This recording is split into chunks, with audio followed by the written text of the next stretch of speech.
thou art a ghost that hath come from the earth, or a phantom of night that hath no hollow, or one that lieth dead in the desert, or a ghost unburied, or a demon, or a ghoul, whatever thou be until thou art removed, thou shalt find here no water to drink. Thou shalt not stretch forth thy hand to our own. Into our house enter thou not. Through our fence break through thou not. We are protected, though we may be frightened. Our life you may not steal, though we may be scared to death. Welcome to Scared to Death, Creeps and Peepers. Hey, Dan. Hello, Lynze. How are you? I'm good. Doing all right? I'm doing good. We got to see Tool the other night. So it was so fun. I'm not even, like, as you know, I wasn't a Tool fan. Like, I didn't hate them or anything, but I wasn't a big fan. And then when their new album came out, you played it so much that I wanted to fucking hate them. But that show was incredible. Yeah. Mostly obsessed Visually, with the drummer. Yeah. I Danny can't. Carey, oh my God. How? So good. It's unbelievable. Oh, I just thought I'd get cozy right off the bat. Thank Hello. you. Thank you for the continued ratings and reviews and the subscriptions to Bad Magic Productions on YouTube. Best fans. Best Thank fans. You guys are awesome. Thanks for getting the merch, badmagicmerch.com. We got a tie-dye Scared to Death hoodie now. Also a very cool blind vampire graphic tee. Very cool. I really love it. I love all the stuff. It's so cool. I love seeing it online, seeing it on Instagram. Very, very, very cool. I know. And we also have a website now. You can go to scaredtodeathpodcast.com. You can watch the shows from the site. You can listen. You can link to the merch. You can contact us. Link to all of our socials. All right there from scaredtodeathpodcast.com. Find us. That's Be new. my friend. Be my friend. Follow me. And I have 2 stories. How many do you have today? 17. 17. 2. I have 2 stories. 2 stories. Okay, I have nice. 2 stories. We usually go 2 and 2. I have 2 stories. I even have, we're not going to make a habit of this, but I got like a cool, like, not an update, but just like an informative email. Cool. That I was like, oh, okay, that's worth sharing. But we have to go to Canada for one of our stories. That's going to be difficult for you since you've been banned from Canada. I get to virtually go, not really go. And then we go to Utah for one of those stories against, kind of like last week, where it's like, just feels too plausible. Okay. You're like, what? Really? Ugh. Okay, right. I like that. I like the ones that feel very realistic. Yeah. And I have 2 stories. What are you going to tell me about? The first story I have comes from America. And it is a story of a very real murder, a possibility of other murders, and the murders were committed by 4 young carnival workers. What? Well, actually, 3 young carnival workers. A 4th is involved, and they were, committed to appease the Dark Lord, Satan himself. So we have some satanic murder. Okay, so some carnies committing murder. It's like that my childhood fear, but in reality. I was actually just thinking like, oh my God, because there would always be that, the fair would roll through town and there would always be like that 1 or 2 worker that I was like, you make me uncomfortable. Oh yeah, there was a tiny carnival that came through Riggins, Idaho, of all places once. Yeah, that stayed overnight. I remember it. It was in the parking lot by the post office, and I remembered very tiny. Truly, I took a different route from my great grandmas, who I'd go to have lunch with, them. I'd sneak back. I took a different route I snuck back to school because I was like truly afraid of being kidnapped. Okay. So, and this story kind of ties into that fear, and it's worst case scenario. It makes me think of American Horror Story. This is like an American Horror Story type true tale. Okay, and then quickly, just do you want to tell me what the second story is about, or you just want to dive right in? No, I got to do the second preview. Okay, let's hear it. The second story I have comes from Japan, and it's our first true urban legend. And while urban legends, are not supposed to be like true, and the things we tell here always are supposed to have like an element of truth to them. Some people do think that there is a true basis to urban legends, but some ones that are more popular. And then someone included on that level. And I just think it's a really good, creepy story. Okay. And we haven't done really that I can think of any Japanese horror, and so much good horror comes out of Japan. No, I think where were we? Thailand? We were oh my God! It's a group of people. Yes, it's a group of people that it's on your chest. Hmong. It's HMONG. The Hmong people. Yeah. That have kind of they don't have their own country. It's an ethnic minority in Thailand and Laos and some other places. Thank you. And this urban legend that we take from Japan is the legend of Teke Teke. Teke Teke. Mm-hmm. Okay. So first story, a little bit of setup. Okay. While you get settled in with your socks. I'm going to get settled in. I'm freezing. I'm holding this. And I just, I say it's freezing in here. It's almost 71 degrees in here. Why does it always feel so cold in here? Okay, yeah, set it up. I'm going to get cozy with my Scared to Death blanket. So, though it might not seem, to many Americans like something from the 19th to early 20th century, traveling carnivals still do roam North America today. In 1893, the Chicago's World's Columbian Exposition, better known by some as the Chicago World's Fair, was the catalyst for the development of the modern traveling carnival. The Chicago World's Fair had an area that included rides, games of chance, freak shows, burlesque. People traveled from far and wide to see beautiful women dance, strong men lift heavy weights, and the caravan of so-called quote-unquote freaks, strange, atypical-looking people from across the world, people who represented both the danger and misfortune, the exotic and the grotesque. Afterwards, carnival attendees returned gladly to the safety of their homes, knowing that they were better off, but holding with them the thrill of seeing something strange, something that wasn't totally socially acceptable in mainstream society. What a terrible way to have to live. True, to be part of that. I just want to say that makes me sad. After the Chicago's World's Fair, traveling carnival companies began touring the United States. In 1902, there were 17 traveling carnivals in the U.S. There was 46 by 1905. And then by 1937, there were an estimated 300 carnivals touring the nation, hopping the rails, going from town to town. Yeah, okay. A lot of these carnivals gained a reputation for cutting corners here and there, hiring people who weren't maybe necessarily the most law-abiding. The carnival became a good place for someone to get a job if they were trying to escape their past. Sure. Or escape their present. If you needed to, escape your life and get out of town fast, what better way than to hitch a ride with a traveling carnival? That's my plan. And if you were still committing crimes, the carnival was perfect. Traveling to a different city every night, you might feel uncatchable. Feel like the slate had been wiped clean every time you packed up and headed to a new town. You might feel like you could get away with anything. Time now for a tale of satanic carnival sacrifice. In 1991, William Anthony Alt was 21 and working for the DeKalb County Fair in Indiana. He was a loner who didn't have great social skills, and his days on the road with the fair were mostly long and tedious, characterized mainly by grueling physical labor, and as the carnival unpacked and packed at the beginning and end of every day. The closest people he had to friends were a few coworkers, Mark Goodwin, 22, brothers Keith and David Lawrence, 20 and 23, respectively, and Jimmy Pennick, 25, who seemed to be the leader of the group. If they were a pack of wolves, Jimmy was the alpha. Jimmy had had a tough life. After growing up bouncing from foster home to foster home, he committed multiple crimes as a teen and young adult, some small thefts, some break-ins, that resulted in short periods of incarceration and probation. And then he found the carnival. And he soon found new crimes to commit, truly heinous and horrific crimes.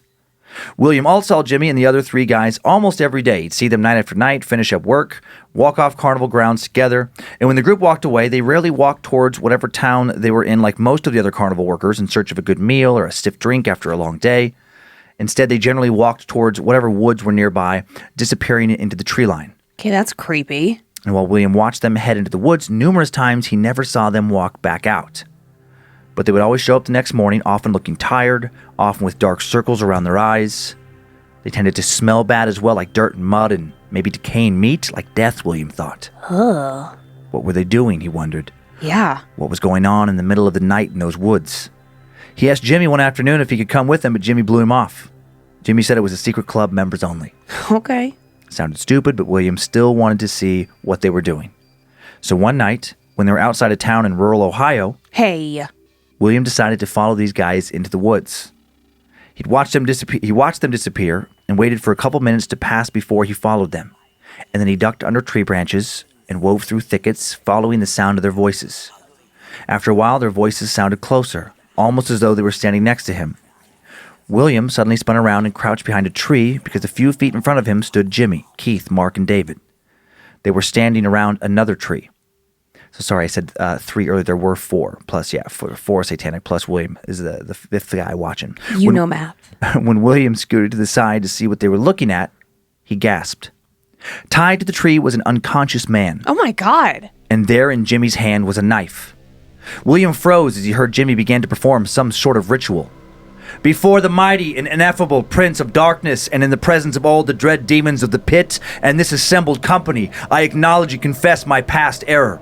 Renouncing all past allegiances, I proclaim that Satan Lucifer rules the earth, and I ratify and renew my promise to recognize and honor him in all things, without reservation, desiring in his return his manifold assistance in the successful completion of my endeavors and the fulfillment of my desires. I call upon you, my brother, to bear witness and do likewise. As William watched the bound man's eyelids flicker just slightly.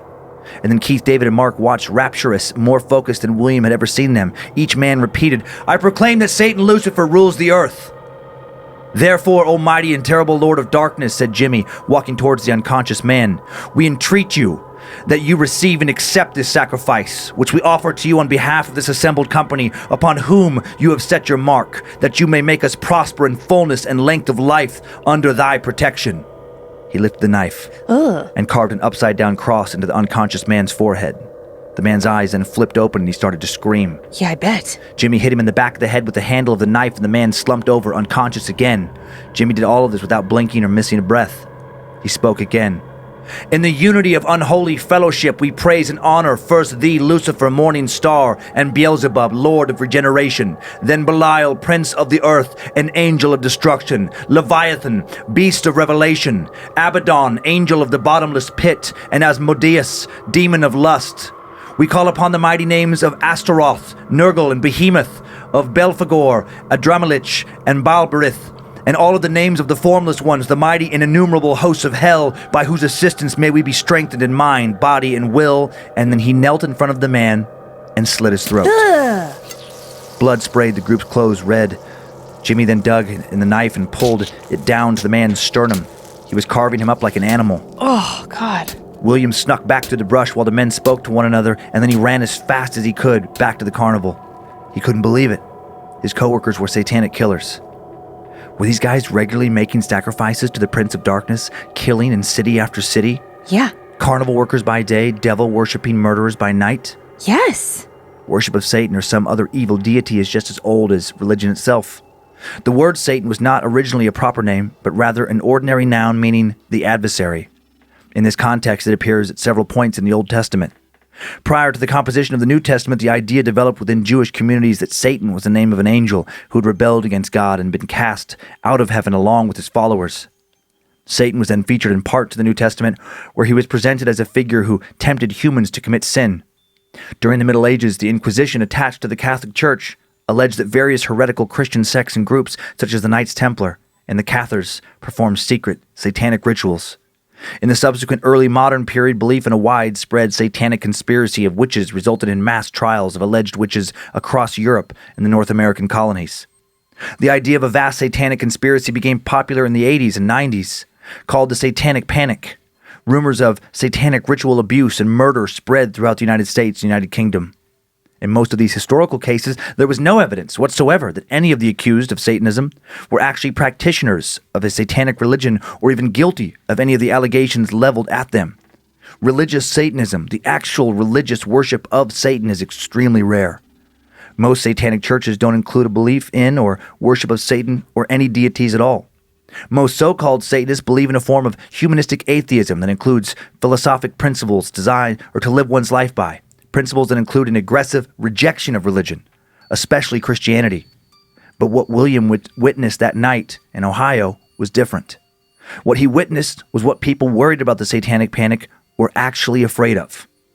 A group of people actually killing in order to please the devil they very much believed in. William should have gone to the police, but he didn't. The more he thought about it, he actually found the idea of Satanism, despite what he'd witnessed, appealing. Maybe he'd finally have real friends. Maybe he too would be able to kill to please a dark master who would then give him power. He'd never had any real power in life. Most of the carnival customers seemed to look down on him.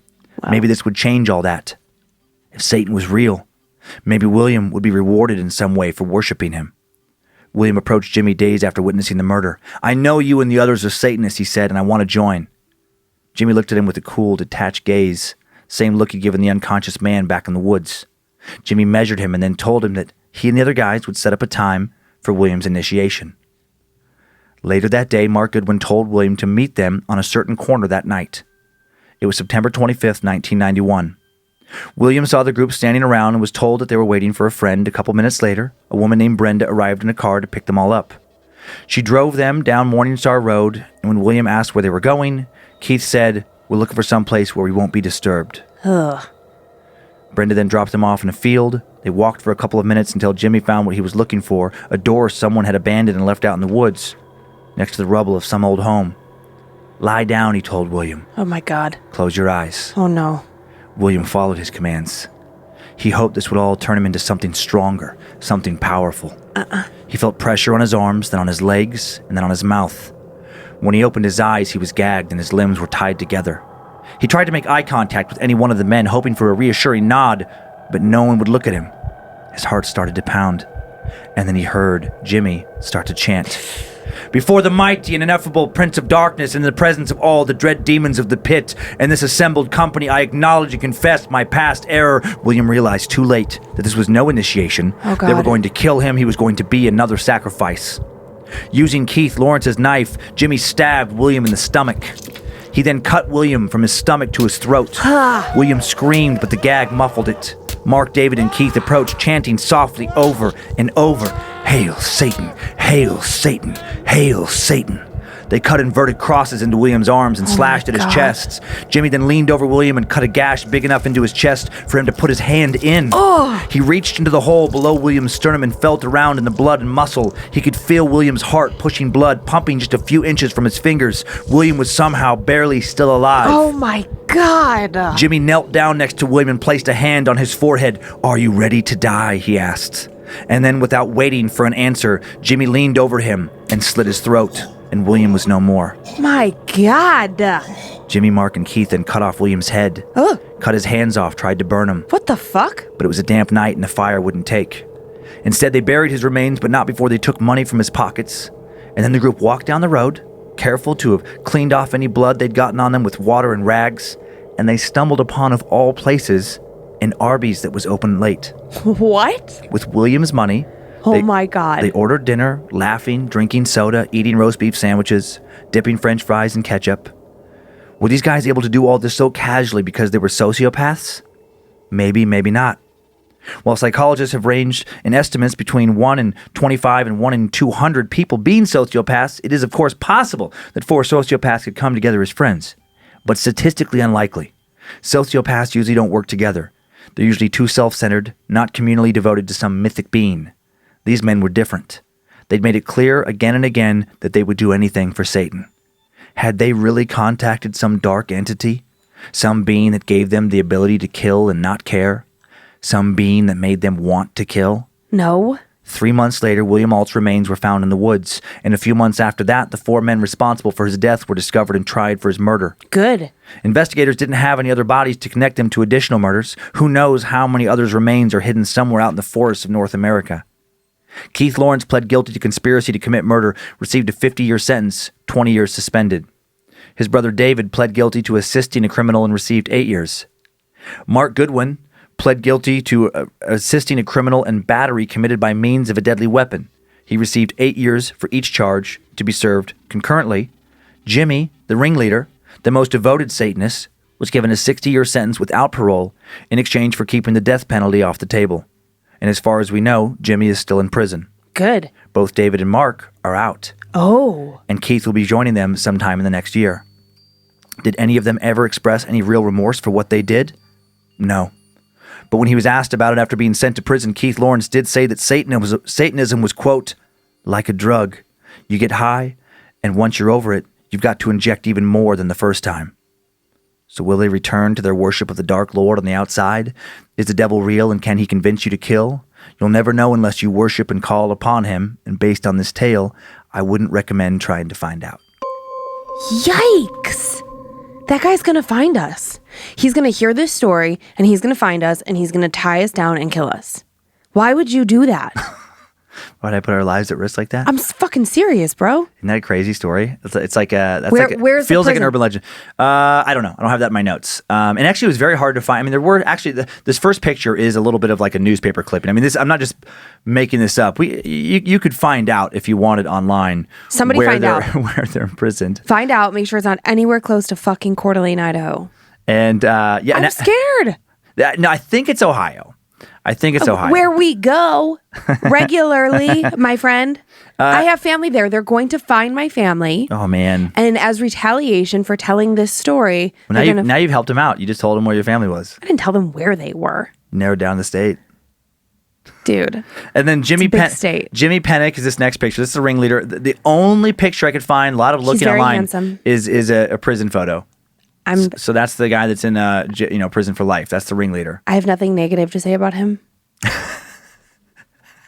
You don't want backlash online if you have a negative opinion about anything.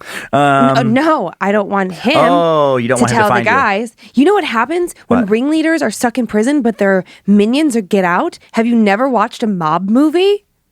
Yeah. He is going to tell them to come find us. Oh man, now we're on a satanic. I am in the satanic panic now.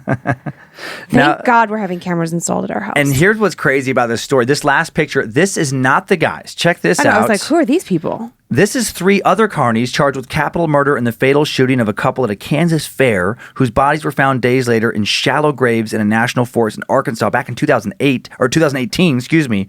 That's like yesterday, 2018. I know. I Googled carnival murders, freaked out by how many different recent murders there have been. Really? Yeah. Like I was like, get the fuck out. So many. So our fears are founded in something very real. Our fears are somewhat founded. I mean, it does make sense that if there's not background checks and there's not great wages and it's like, you want to like just get away from your, like that is the job that would attract. Like there is some truth behind the stereotype. Sure. And makes sense. obviously, and I feel like I have to say this with everything in today's times. Please don't upset anybody who's listening who can't fucking differentiate. I know if you're a carny and you haven't killed anybody, I fucking get it. And not talking about all carnies. No, but it's just but it's like the nature of that job, is going to attract more, people with shady pasts than maybe a surgeon. I mean, Dan, I don't know that you should make that blanket statement. It's not very politically correct of you, but you are right. Thank you. Thank you. That was fucking terrifying. Right? He just wanted to be in their little club. I know. Well, he picked a bad club to want to be a part of. I mean, I know, but he wasn't going to rat them out. I wonder if that's like what happened if they thought he was going to rat them out. Like, why did they just decide to fucking murder him? Probably they had their own little, he wasn't their buddy. Yeah. And maybe they had like a quota. They thought they had some kill quota for Satan. Yeah. Yeah. If maybe their group was at max capacity. They weren't hanging out with him before. I mean, I don't know. I don't want to speculate too much. Because you're nervous that like if we talk about it too much, they're going to find you? No, I was actually thinking more about like his family, like the victim's family. It's like a different kind of story that way. Yeah. Because I would be totally speculating. I don't know why they didn't want to hang out with William. Yeah. I mean, I don't know either, but he did just want to be their friend. He wasn't. Yeah, he was just a lonely guy. He was in the carnival. He was a sad guy who'd watched them sacrifice people and wanted to be in on the fun. So if that detail is true, I take it more as like he was just somebody who was lost in life. Sure, and just wanted to belong to something. He was someone who didn't ever have like a tight knit group of friends. He was always on the outskirts, and he didn't ever have any power in life. He felt so. He just wanted to be a part of something that made him feel inclusive. I think that happens all the time. But not with satanic groups. But yes. Apparently not with satanic groups. I thought you could just join a satanic group the way you could join a church. You can. And again, this is the rarest form of Satanism. Most of it's just atheism with bells and whistles. Right. Right. Just a little bit of like a fuck you to religion. But occasionally there is the theological or the theist, somebody who actually worships the Christian version of the devil. Sure. Which is strange. You said something early on that I was like, oh, I wish I could interject and say something. No, I can't remember. Satanism. Shoot. Okay. Yeah. I lost it. Like I talked about that in Time Suck. Like LaVeyan Satanism, most Satanism, Temple of Satan had nothing to do with this kind of stuff. Right. Yeah. Yikes. But the other guy's going to be in prison forever, Jimmy. That's what, yeah. 60 years, and he looked like that would Yeah. make him quite old if he got out. He's not gonna be Satan's favorite hitman by the time he gets out. Probably not. gonna Why did be- they have to he's do it gonna in be- Ohio? Hitting people up at the nursing home for sacrifices. When was the last time you went to a carnival? Oh man, so I don't know. I mean, I've been to a true carnival many years. I've been to the fair. To me, they're the same. How are they different? Oh yeah, I guess they are the same. I think of because there was the thing that came to Riggins in my mind is like the classic old school traveling carnival, Yeah. where it wasn't attached to a fair. We don't have a fucking fair in Riggins. It was just like like literally called a carnival, like something carnival. Yeah. And it just traveled, and it had like 5 shitty rides, and maybe like 10 games of chance, and employed entirely by people who look like if you were casting a movie and you're like, I need some murderous henchmen, you'd be like, any of these guys will do. Okay. Yeah. But have you because I've taken the kids to the fair. I think about you ever just from traveling for so many years for stand up, you'll go into a town and there'll just be like a Kmart parking lot. Yeah. That'll have like a tilt-a-whirl and a few things. That to me, I'm like, that's straight up carnival. That's not out in the proper fairgrounds. Oh. That's not. I mean, but it's the same thing. I guess maybe, but and this maybe guy was part of the fair. They're one and the same. Maybe a carnival is a smaller version of a fair. It's the same. I think it's my own stuff. Well, I don't know because I don't think there's a proper differentiation. Well, I think a carnival can be a fair, but like that thing in the parking lot would not also be called a fair. I don't think. I don't know. I don't have a PhD in carny speak.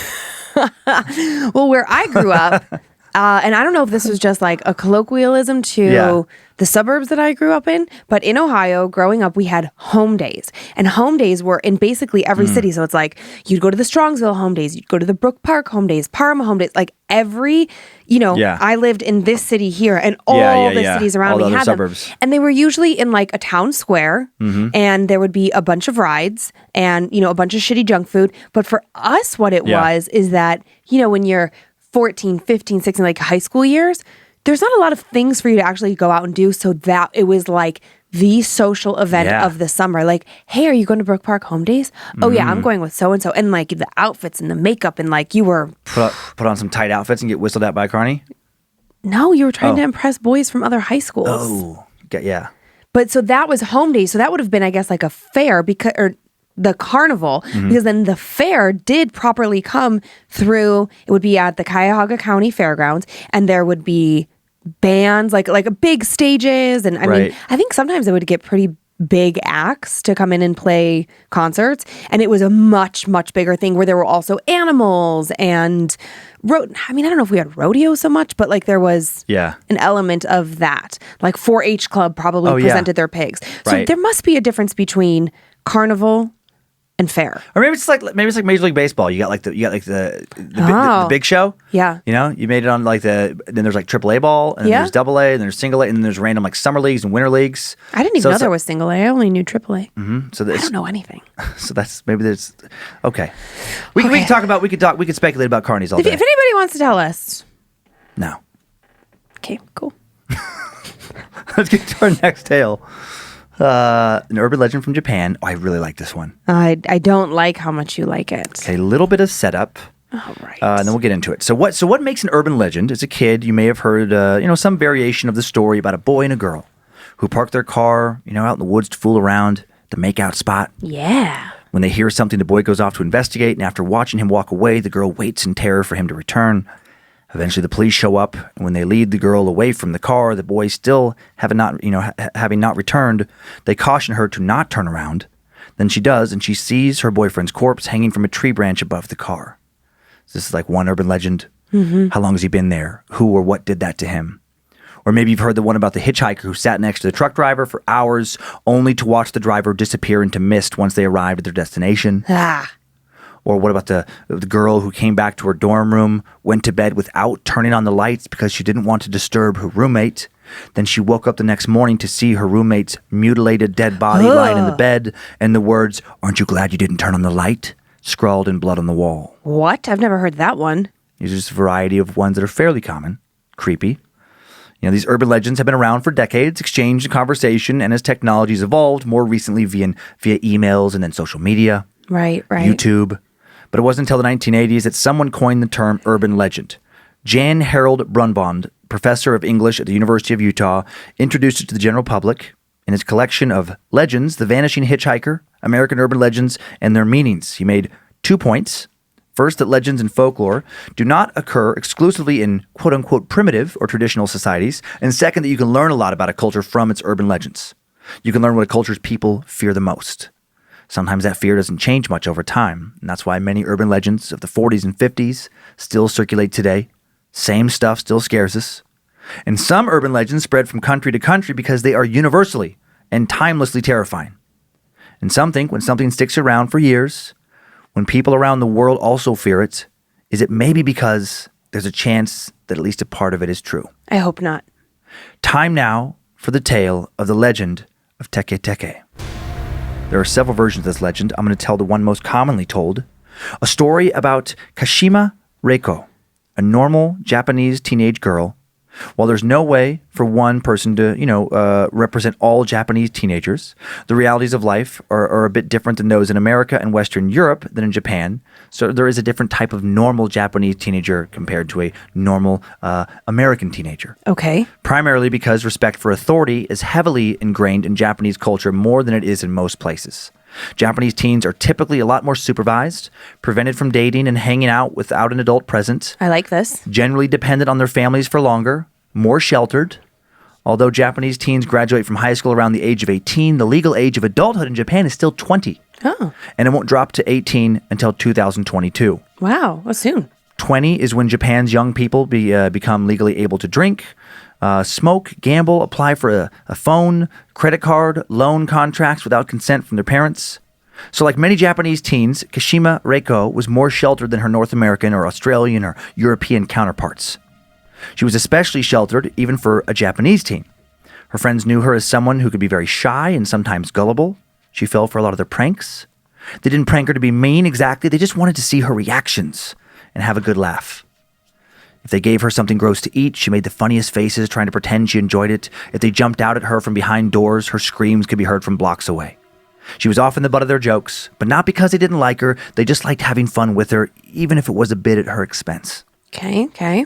And one day, Kashima and her group of friends were heading home from school. Their high school was in the city and they lived in the suburbs, and they took a train back and forth between the two places.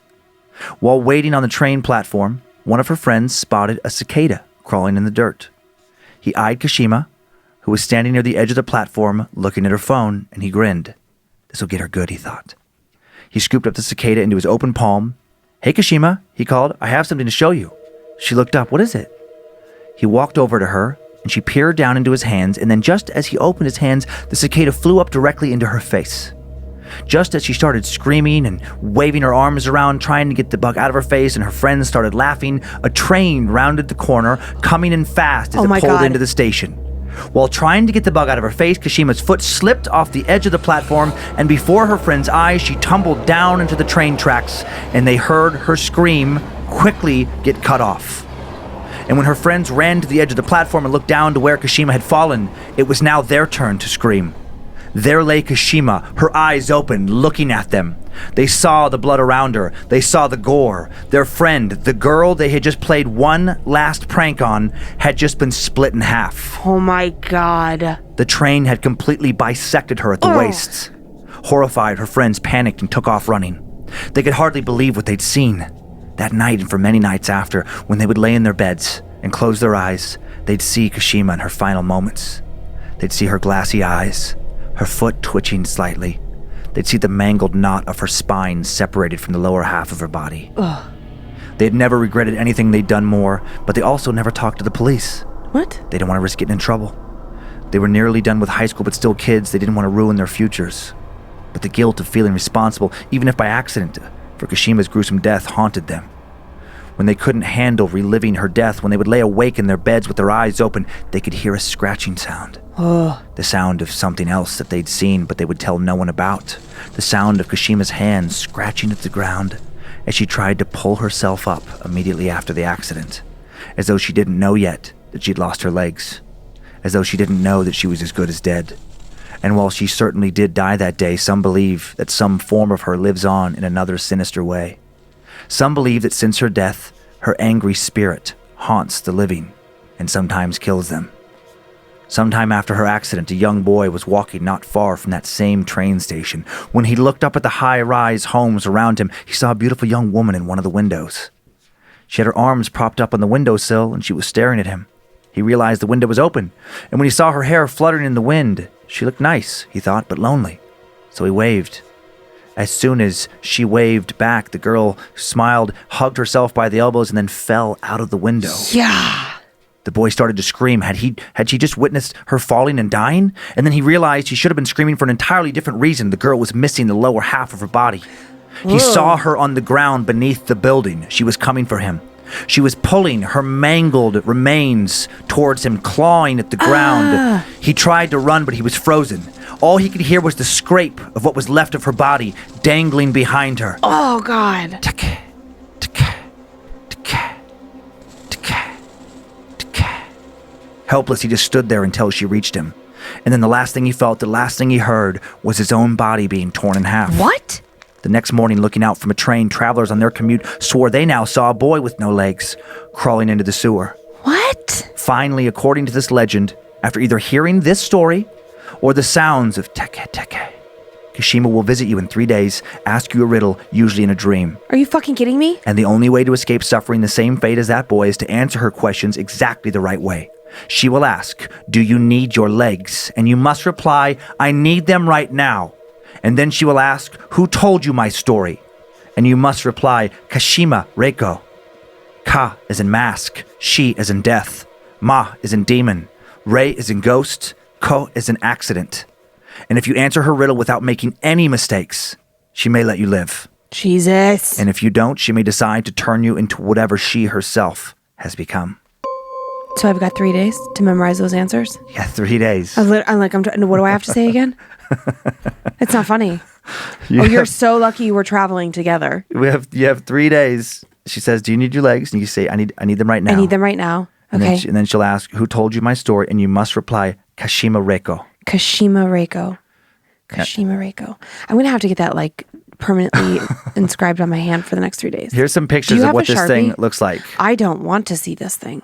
So this is, from there's an little image of Kashima crawling towards the screen. Fucking awful. Not even looking. Oh, God bless America. And then there's another one here. You can see circled in the background somebody's, depiction, photo depiction of what she's coming after this girl here. Oh, so that's like a selfie? Someone's there's a movie. There's a movie that's been done about this since. Okay. And then there's one more Teke Teke image. Stop saying it. There she is, holding up to her remains. Yeah. Yeah, there is a 2009 horror movie, Japanese horror movie called Teke Teke. I haven't seen it. I watched the trailer, and it looks, I would say it looks okay. Yeah. Also, it tells a slightly different version of the story. Because, a lot of these with folklore, legend, the version changes a little bit from story to story.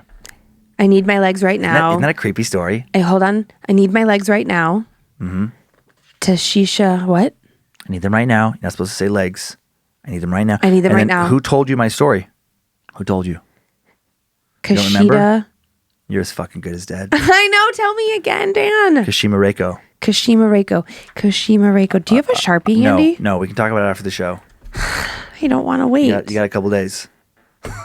She's going to come in 3 days. That doesn't mean that she could come between now and... No. 3 days. You got to wait 3 days. She'll come 3 days from now. 3 sleeps? That's the legend. 3 sleeps from now? Or like exactly? I don't know. I don't fucking talk to her.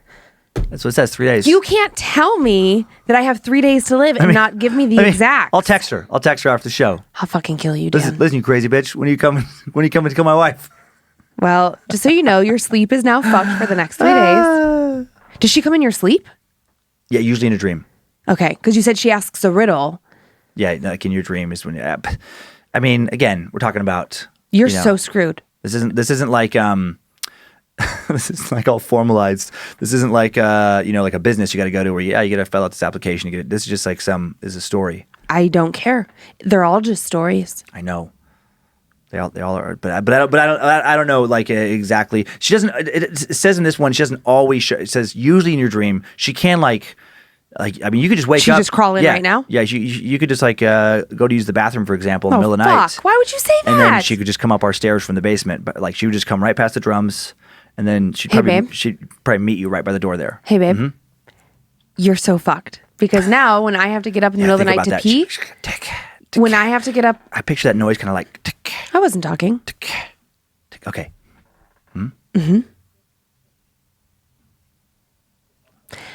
When I get up in the middle of the night, guess who's getting up to take me to the bathroom? Oh, God.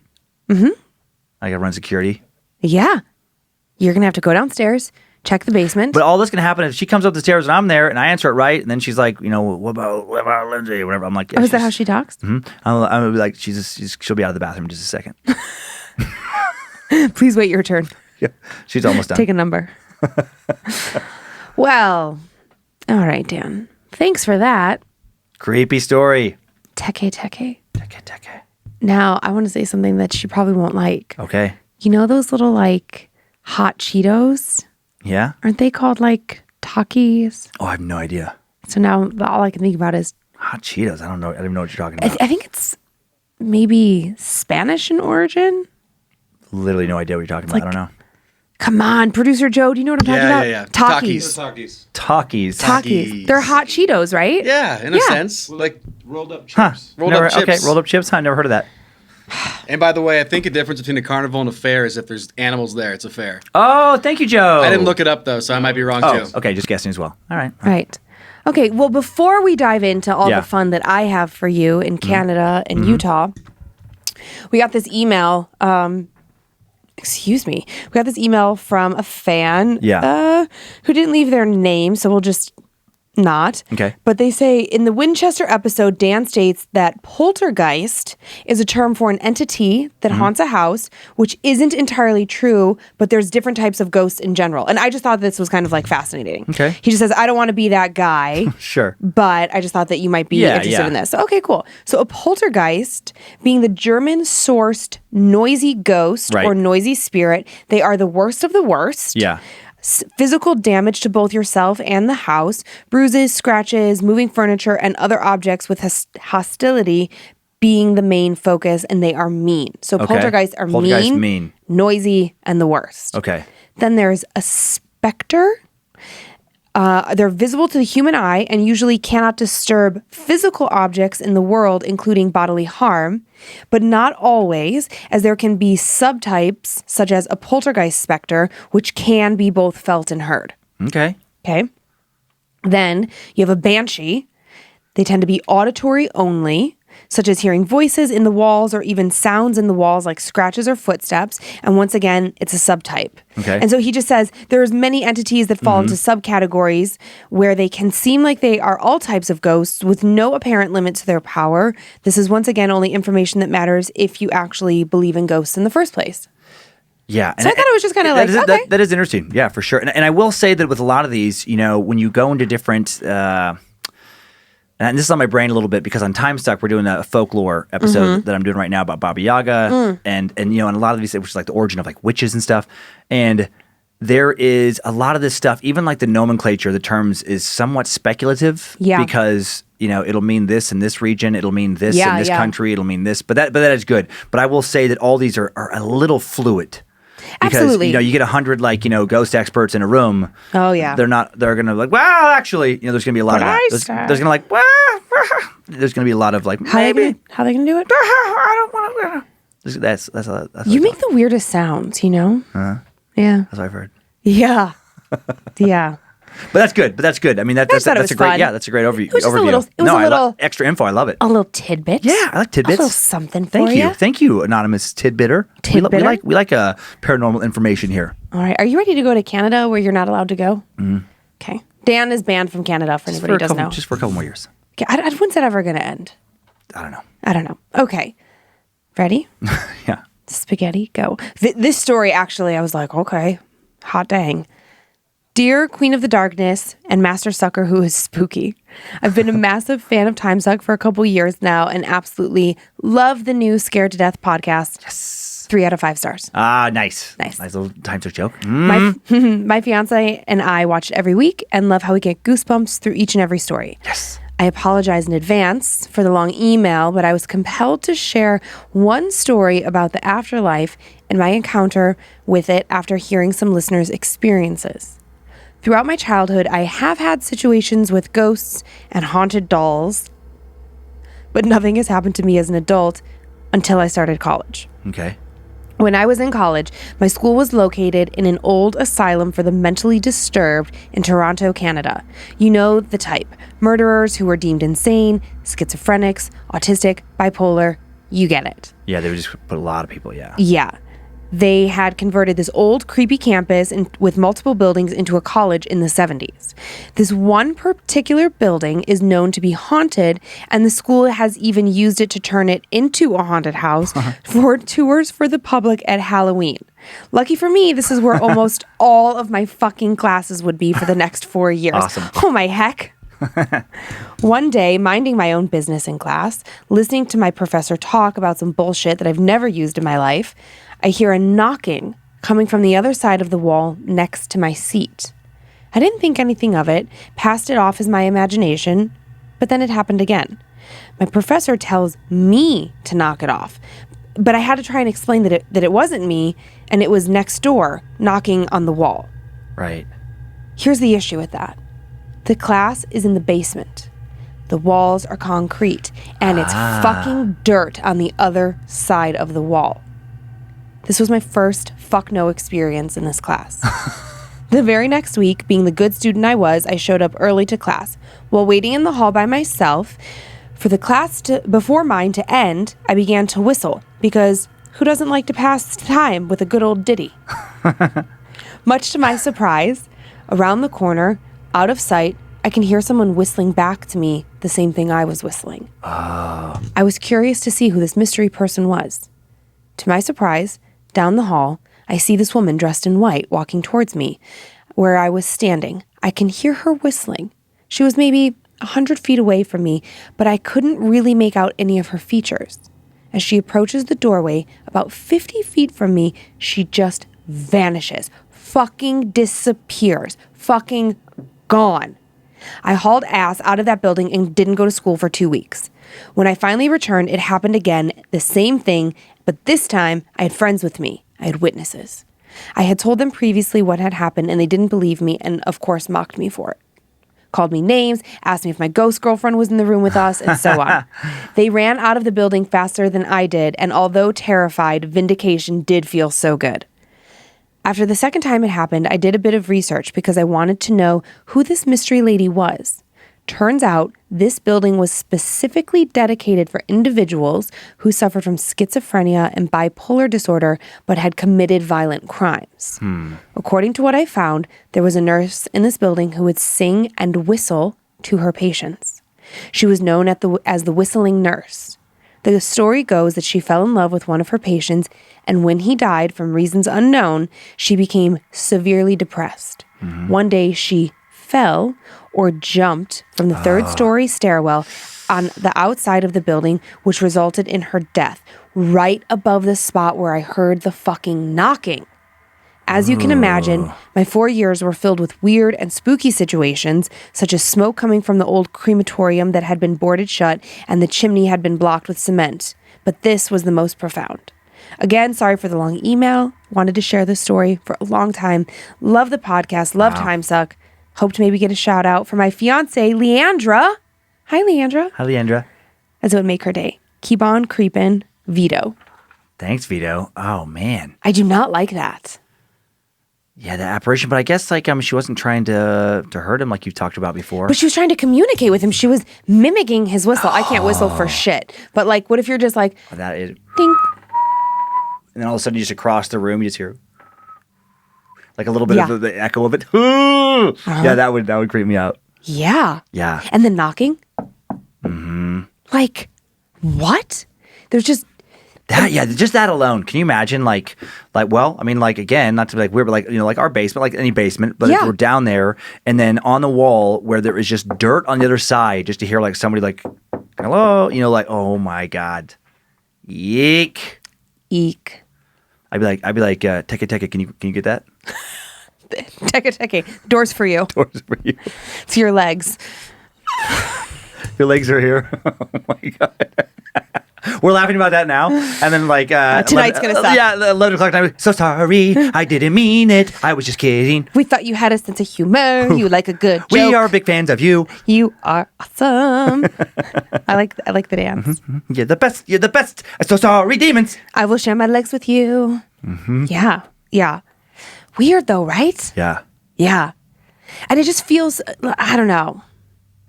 But like also, who the fuck turns an old insane asylum into a college?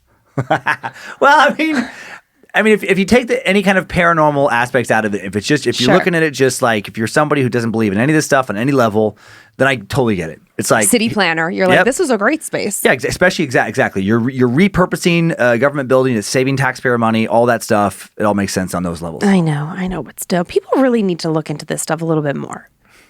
I think. Are you ready for Yeah, one more? I'm ready. Okay. So this isn't like one long story. It's just like a series of weird little events that happened to this family. But for me, as I was reading it, it actually felt, it has a very strong note of plausibility to me because it's like, I don't think that all hauntings have to be like some big, huge, dramatic one event thing. Right. Like to me, what I'm about to share with you, I'm like, oh yeah. Maybe that is what it would feel like if your house was haunted. Just a little bit here and a little bit there and a little bit here, as opposed to just like, it all adds up and it all makes you crazy. I mean, that's kind of what's happening in our house now, right? Like slowly but surely. Right? Okay. Now, no, but yes. Okay. Okay. Hello, Lynze and Dan. My girlfriend and I are big fans of Scared to Death and have just recently begun to listen to Time Suck. Well, welcome to our weird worlds. Thank you. Before I get into this, let me apologize for this long story. It happened over the entire span of my life. So I think we find out later he's like in his 20s. Okay. I grew up in a small city in Utah, in a place where the houses were fairly old. Growing up, my parents had always told me that the houses were built on top of what could have been old military camps or hospitals. So already off the bat, we got some stuff hanging around, right? Yeah. Growing up, I had a fairly normal childhood. I lived with both my parents, and I was the oldest of 3 kids. My family's always been religious, but also hardcore believers in the supernatural. Okay. It wasn't until I was about the age of 7 that I realized something was up with our house. I would hear noises at night, mainly footsteps through the hallway leading to mine and my sister's bedroom. Yeah. On occasion, I would see things that looked like a shadow pass by our kitchen into the bathroom or living room. It got to the point where I would run through the hall with my eyes closed just to use the bathroom in the middle of the night for fear of seeing someone or something. Right.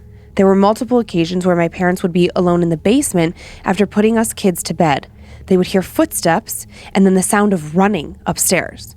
One of them would inevitably come upstairs to check on us just to find everyone fast asleep. So the whole family's experiencing this. Multiple people hearing weird things. On the weekends, my parents worked late night jobs, leaving me and my younger siblings home alone. Being too young to actually be on our own, we would always need a babysitter. My parents brought in multiple babysitters, including my grandmother and my aunts. All of them, after a while, refused to babysit us at night in our house. That's crazy that the grandma's like, nah. You Check this out. Good luck on your own. My grandmother claimed to see a very tall man standing in the doorway of the basement watching her. She also said one night she heard what sounded like a bowling ball dropping from the ceiling onto the floor upstairs.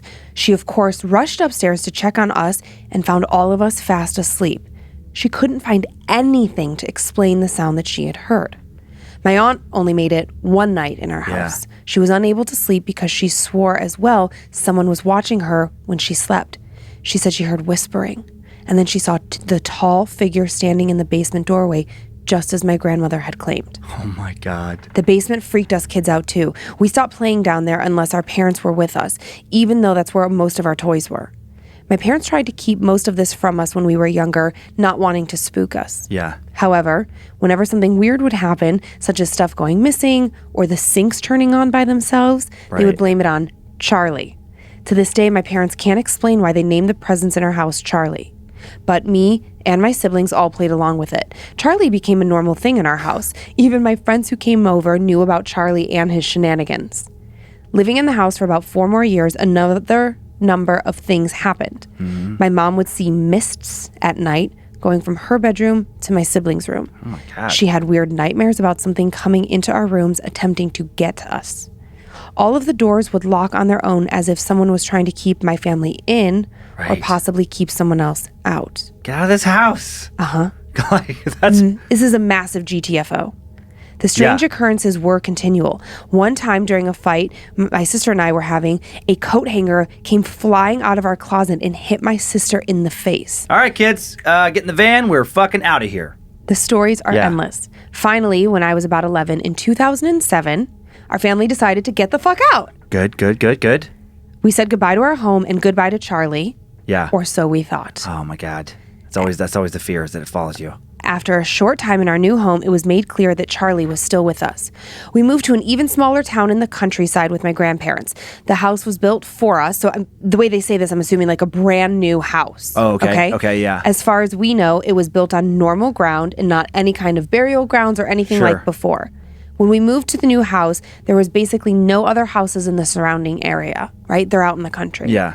We moved in on Christmas Eve and into the basement where my family would be living, but it was not yet finished. It would take another year and a half for the basement to be finished enough for all of Yeah. us to live in that portion. Over the course of a year, we all lived upstairs with my grandparents. My little brother, who was 5, had made an imaginary friend. His name was Sloan, a name we thought was a little strange for a 5-year-old to conjure up. My brother would come up with extensive knowledge about his friend, such as the fact that Sloan had no parents, but he liked our parents. And Sloan liked to play billiards. Specifically billiards, not Yeah, pool, yeah, weird billiards. A game my brother nor my family ever played. We didn't even have a pool table. There was absolutely no reason for this 5-year-old to know what this game was or how it was played, and yet he did. My parents and grandparents played along with the imaginary friend, and anytime something weird would happen, they would blame Sloan. And anytime my brother got into trouble, he would blame Sloan. They even went as far as making a stocking and small gifts at Christmas for Sloan. What? First Charlie, now Sloan. We eventually moved into the basement where my sister and I shared a room while my younger brother had his own room. For months after moving into our respective rooms, my brother would refuse to sleep in his room. He claimed to see white orbs flying out of his closet at night and that he was scared to be in his room. All right, kids, back in the van. We're going back to first house. We would let him have our dog Shadow sleep in his room to hopefully bring him some comfort, but it didn't help. My brother would claim that there would be times that he would hear growling sounds and get mad at Shadow, only to find the dog sound asleep. Shadow passed away in 2018, and my brother, now 17, still claims to hear growling sounds on occasion. My parents continued to make my brother sleep in his own room despite the complaints. Over the years, though, things in his room did eventually seem to get better. He stopped talking about Sloan, but things in the house were always strange. On multiple occasions, my sister and I witnessed our closet doors opening and closing on their own with no explanation. We still see shadows walking from hallway to hallway, No room thanks. to room. No thanks. My grandmother has also claimed to see a woman in a white dress in our kitchen. My dog Kovu will stare into the hallway, still barking and growling for no apparent reason. Even my cats have become skittish and run off from something we can't see. Everyone and everything in the house experiences odd occurrences. I'm 23 now and still live in the house with my family, and my girlfriend lives with us as well. We have lived in this house for nearly 12 years, Yeah. and things just grow more and more weird. Just a few months ago, a picture frame lifted itself off the wall where it was hung up by a nail and crashed to the floor in the middle of the night, shattering glass and waking everyone upstairs awake. Things go missing, sinks turn themselves on, sometimes music from our stereo will just start playing. Yeah. Just a week ago, I was alone in my bathroom, which is connected to my room, where I heard footsteps walking towards me from the bedroom. I'm a total creeper and I love spooky stuff, but despite that, I hate being alone in this house, and I always feel like I'm being watched. I refuse to leave my room in the middle of the night or look in Jeez. any mirrors. Although the spirit or entity has never caused us any harm, I still hate feeling the way this place makes me feel. Yeah.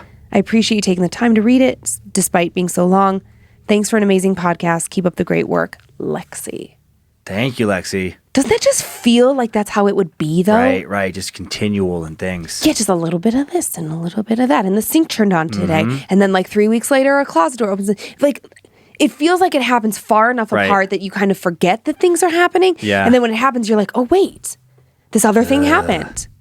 And they did get the fuck out. They did get out. So I think the next move, Lexi, I imagine you're listening, I think the lowest risk thing you could do to try and fix it is to kill your grandma. She's the oldest. She shows up in both places. You're not gonna. It could be attached to her. You're not gonna know until you get rid of her. Yeah. Should we have a moment of silence for Lexi's grandma? No, I don't know. That'd be terrible. Oh my God. I just just for a second there, I picture like, since we don't know this person, then be like, all right, got it. And they just like push pause in the podcast and Grandma, come here. We got to talk about something. No, but yeah, what do you, that would be the They've most. They've all been in both houses. Yeah, also. I know. Like who is it attached to? And it wasn't attached. The dog passed That'd away. be so depressing. That'd be so like if you uprooted your family specifically to get away from some malevolent presence in your house. Yeah. And then you show up and then you're like, son of a bitch. Right. Like now stuff is happening in the new place. Because then what do? Then you're just like, fuck, okay. Now you got to make peace with it. Well, now you start bringing in, like, Lexi, I Exorcists. think. Right. I think now it's time to burn sage, salt the doorways, figure out what kind of like crystal, like whatever you think that you can kind of use to clean the space. I just got it. Put a crystal necklace on your grandma. Make her wear a sage dress, burn her alive. Ding, ding, ding. You're a genius. You're Right? really next level, Dan. Thank you. Yeah. God, I'm so lucky I'm married to someone so smart. No, but I mean, why not? At that point, why not? Whether Why you not? believe in that stuff or not. Well, and she said that they're try it. religious, so I don't know. I mean, I don't know what your religion is, but Whatever the cleansing ritual is for your religion, give that a go first, and then go from there. Because get a priest in there. What do you have to lose? I don't get somebody in there. Yeah. No Ouija boards. Oh my God, no Ouija boards. Do not try and like talk to it. Don't try to bring it out. You're trying to send it away. And honestly, the first thing I would do as a family, if everybody's on board, I would stand in like the main room of the house, everybody holding hands, like create a circle. Yeah. And then everyone envision like a white light, like close your eyes. Yeah. Envision a white light of protection. I mean, this is what everyone says. Okay. And then tell the spirit, like, it's time to go. You're safe. You're free. There's no space for you here. We don't mean you any harm. We know you don't mean us any harm, but Right. it's time to go. You're not alive. Go. You got to go. You just got to Like, push it out. Sloan, I know a nice ghost named Charlie at a different house. Let me introduce you. Yeah. Hook up. Bring him back to the other house, and then Absolutely. and then that person has two ghosts to deal with. Then they can but have you're ghost good. babies. And they can ghost fuck. I bet it's awesome. Oh yeah. Yeah. It's like so many moves you can do, right? You're Yeah. so bendy. You could float. Yeah. You could each be spinning like in different directions. Awesome. Like you just put the ghost penis in the ghost vagina, and and then each person just spins one clockwise, one counterclockwise. I thought Sloan was a boy. I thought we had two boys. So what? Okay, ghost penis and ghost butt. Yeah. And then each spins. So now they're gonna have to probably be facing the same direction, but but they're spinning clockwise, counterclockwise. So fun. Still a cool trick. I got two cool presents I want to show you. Yeah. I don't know who they're from because you brought back a box of things. Oh yeah, I know they're from- not from Salt Lake City. Yeah, sorry. Yeah, and thank you to the Salt Lake City. And we had to record this before Nashville. Thanks to the Nashville people in advance, who we will meet there and in Huntsville, Alabama. And yes, big thank you to the Salt Lake City Creeps and Peepers. I'm who really gave bad. gifts. I'm really bad at remembering names, but in Huntsville, there's this super adorable couple. And last year they gave you they gave us a box and it said like, here come the spoons or something. Oh, yeah. Everything was banana. Right. They're, No pressure to give multiple No. gifts, by the way. We never just so everybody you knows. don't- multiple gifts. You don't have to give any gifts. Any gifts. We never Ever. expect any gifts. Never expect any. We're never going to be like, oh, fucking got a gift last year. No, you don't give a gift. Never going to be upset. No, but I remember this couple. She's so cute. She has blonde hair. They have a little boy. I can picture the husband. But they gave me a spoon, and they gave you. I think yours says Master Sucker, and mine says Oh, Queen yeah, of yeah, the Suck. And Yeah. I have fond memories of Huntsville, Alabama. Yes. I like Alabama. Okay, so very funny thing that we got first. Yeah. This is for Dan's enema, for in case he needed it. It is a tiny crystal. it's an amethyst penis. I mean, Tiny little. Yeah, no, we can't zoom in. Yeah. Tiny little crystal penis. Are you gonna sneak it in that shot? It's not focused. It's not focused for that. But It'll be on Instagram. tiny little crystal penis. And by Crystal the way, dick. if you're a new listener, the horror part is over. So if you're like, oh, why are they just talking? Because it's the end of the show, and you don't have to listen anymore. Yeah, you can go away now. And then also, If you don't like this part, yeah. I like this because whomever gave these to you, you're a genius. Mm-hmm. You know how to cure coronavirus. Crystal soap. Oh yeah. Yep. Crystal soap. I remember. That's it. I remember that was a her, and she was bummed that you weren't there. I'm sorry. I'm so sorry. And she said like, well, now you can bathe in crystals. Yeah, buddy. I mean, they're so pretty. They are so pretty. And This is how I'm going to cure coronavirus. I'm going to start Perfect. putting out weird videos about how curing it. Yeah, just that we're going to cure it with crystals. You are going to get an amethyst dick up your ass, and then you take a bath in amethyst soap, and you are cured. So if anybody is looking, if anybody's been diagnosed with COVID-19, come see me. I've got the cure. I picture you in like an old timey wagon, like the snake oil salesman in like the American Old West with Yeah. your soap and your little tiny dick crystals. Oh my God. Like just standing on some shitty platform addressing like an old Wild West town. That'll be so great. You just put the crystal penis in your bottom and you wash yourself with the crystal soap, and that's how you don't get sick again. And then people just handing money and Great. going back to their cabins. Whoop. I'll pay off all of our debt this way. Oh man, great. Awesome sauce. This was a fun episode. This was a very fun episode. Yeah. I'm liking this show. I'm glad a lot of you are enjoying the show. We're liking it more and more. Like with a show like this. Thanks for sticking around from the beginning. Many of you. I think it's been fun since the beginning. But the longer you do something, like I learned that with Time Suck and then the Secret Suck over there. Things morph and change. My stand up things morph and change. And I like where this is settling. Oh. I feel like, in my opinion, I don't know if the listeners, but I feel like during the scary stories, we try to keep the focus on the scares. Yes. And then we cut loose a little bit in between. And Yeah. I feel like it's a fun recipe. I think so. Yeah.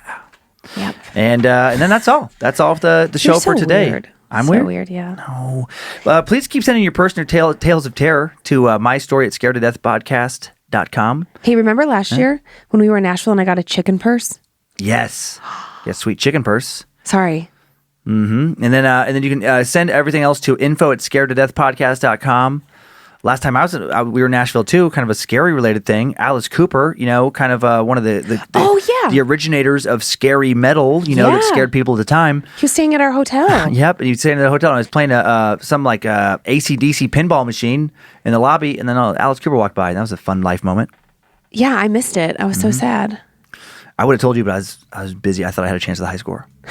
Probably not. Probably not. Thanks for listening, watching Scared to Death, Bad Magic Production. Thanks to Harmony Camp on social media, Joe Paisley producing and directing, Zach Flannery, part of our team here as well. Sophie Evans finds a lot of the new creepy stories.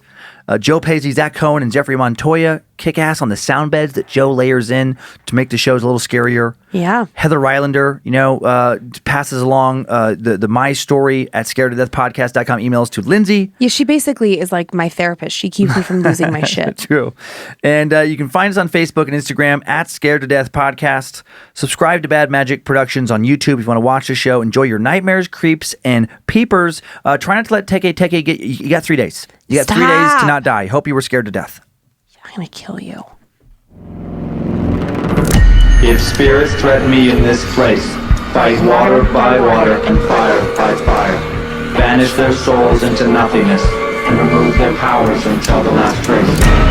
Let these evil beings flee through time and space. Evil may pass through, but has no home here within, scared to death.